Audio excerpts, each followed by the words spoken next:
Assalamualaikum warahmatullahi wabarakatuh. Perkenalkan, saya Muhammad Fatih Firdaus dari kelas 11 IPS 3. Pada kesempatan kali ini saya akan menjelaskan materi tentang kualitas penduduk menurut mata pencaharian.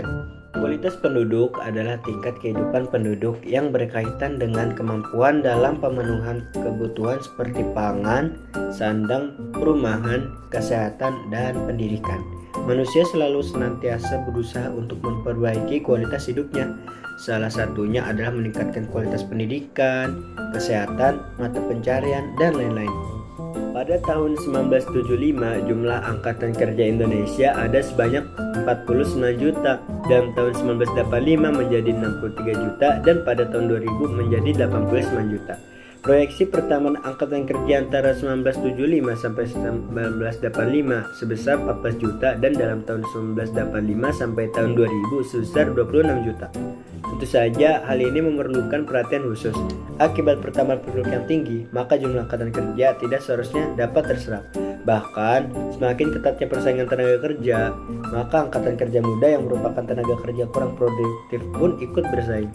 Hal ini kurang menguntungkan usaha pembangunan secara nasional karena golongan muda kurang produktif tersebut merupakan beban. Sesuai dengan asas pemerataan yang ditetapkan sebagai kebijaksanaan umum pembangunan nasional, maka pemerintah mempunyai 4 kebijaksanaan umum di bidang perluasan kesempatan kerja.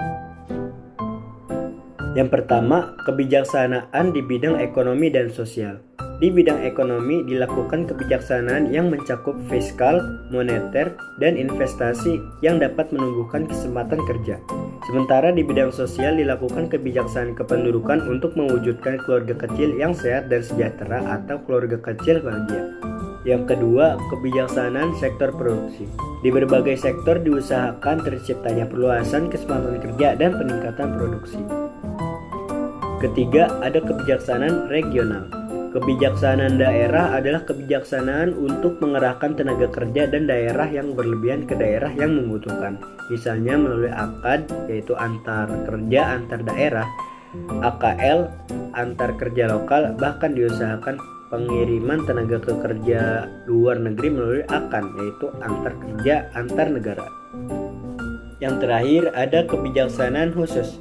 Secara khusus, dalam waktu relatif pendek, pemerintah menyediakan lapangan kerja bagi kelompok masyarakat berpendapatan rendah, terutama masyarakat pedesaan. Di samping kebijaksanaan umum yang telah disebutkan di atas, pemerintah menjalankan kebijaksanaan khusus yang dilakukan dengan beberapa langkah.